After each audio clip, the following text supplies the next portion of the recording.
الحمدللہ رب العالمین الصلاة والسلام علی رسولہ الکریم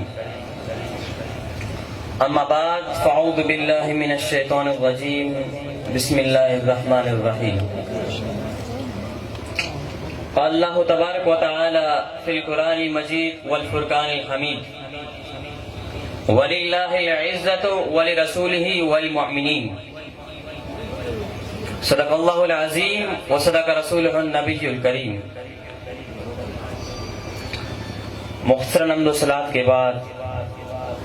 اسٹیج پر رونق افروز علماء کرام، مشائخ اعظام، مہمانان گرامی اور میرے پیر و مرشد پیر سید شجاع الحق شاہ ہاشمی نورانی جو کہ اسٹیج پر رونق افروز ہے، اور عوام اہل سنت، السلام علیکم ورحمۃ اللہ وبرکاتہ۔ ناموس نبی کی خاطر ہر باطل سے ٹکرائیں گے، ناموس نبی کی خاطر ہر باطل سے ٹکرائیں گے، جو راہ میں ہماری آئے گا اسے مار کر گرائیں گے۔ ختم نبوت کی خاطر ہم جان نچھاور کر دیں گے، گر وقت نے ہم سے خون مانگا تو وقت کا دامن ہی بھر دیں گے۔ سامنے سے احتشام قرآن کریم کے الفاظ اور قرآن حکیم کا اندازہ ہی بتاتا ہے کہ جہاں جہاں سرور کون و مکان، رحمت دو جہاں، محسن سجا،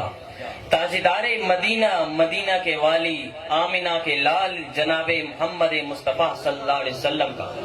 ذکر آتا ہے تو قدیر و بصیر خدا مختلف قسمیں کہتا ہے۔ کہیں فرماتا ہے فلا وربک، محبوب تیری رب کی قسم، اور کہیں ارشاد ہوتا ہے والعصر، محبوب اس زمانے کی قسم۔ سامنے سے احتشام نبی اکرم صلی اللہ علیہ وسلم جہاں بر کا امام ہے، نبی اکرم صلی اللہ علیہ وسلم کی انگنت رفعتوں پر ہر مومن شادان ہے، لجپال نبی کی عزتوں پر ہر صاحب ایمان فرحان ہے۔ سامنے سے احتشام آج میں جس ہستی کی عظمتوں کا ذکر کر رہا ہوں وہ ہستی جن پر زمانہ رشک کرتا ہے، جن کی عظمتوں کا نشان قرآن مجید میں آیا ہے، جن کی عزت و عظمت پر قرآن مجید گواہ ہے، جن کی صداقت پر ایک عالم ہی گواہ ہے۔ آج کی اس محفل میں ہم ایک بلند اقبال ہستی کی عظمتوں کے ذکر جمیل سے اپنی دل کی دنیا کو منور کر رہے ہیں۔ ارے وہ 23 سال کی مختصر عرصے میں دنیا کو تبدیل کرنے والا، وہ ہم جیسے فقیروں کو غنی کرنے والا،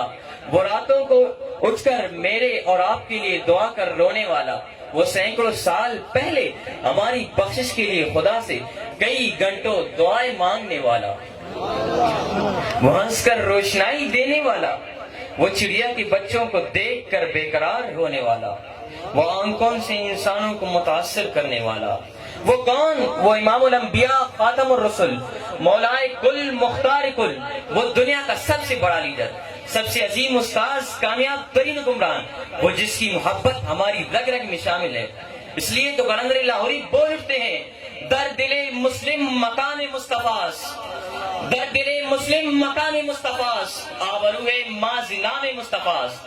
قلندر لاہوری کہتے ہیں اس دل کو رب کائنات نے بنائی محبت مصطفیٰ کے لیے، اس دل کو کینہ، بغض، کدورت، منافقت، نفرت سے پاک کیا جائے تاکہ اس میں محبت مصطفیٰ کی شمع روشن ہو جائے۔ سامنے کرام میرے سرکار کو رب کائنات نے ایسی ایسی ممتاز عظمتوں سے نوازا ہے، جب میرے سرکار کی بات آتی ہے تو رب کا کلام بول اٹھتا ہے انا اعطیناک الکوثر، اور کہیں یوں مدحت رسول کو بیان کرتا ہے والضحی واللیل اذا سجا،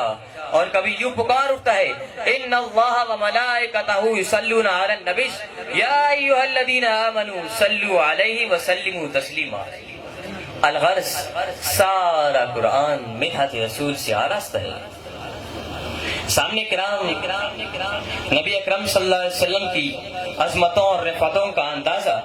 اس بات سے لگایا جا سکتا ہے جب وہ چلے تو فاصلہ سمٹ کر معراج بن جائے، جب وہ رکے تو زمانہ سانس لینا بھول جائے۔ اس لیے بریلی شریف سے اعلیٰ حضرت عظیم المرتبہ امام عشق و محبت مجدد دین و ملت امام اہل سنت امام احمد رضا خان رحمۃ اللہ تعالی علیہ کی صدائیں بلند ہوئی. سرور کہوں کہ مالک و مولا کہوں تجھے، سرور کہوں کہ مالک و مولا کہوں تجھے، باغ خلیل کا گل زیبا کہوں تجھے. تیرے تو وصف عیب تنائی سے ہے بری، تیرے تو وصف عیب تنائی سے ہے بری، حیران ہوں اے میرے شاہ کیا کیا کہوں تجھے. لیکن رضا نے خط پہ سخن اس پہ کر دیا، خالق کا بندہ خلق کا آقا کہوں تجھے. انداز بیان گرچہ بہت شوق نہیں تھا، شاید کہ اتر جائے تیرے دل میں میری بات.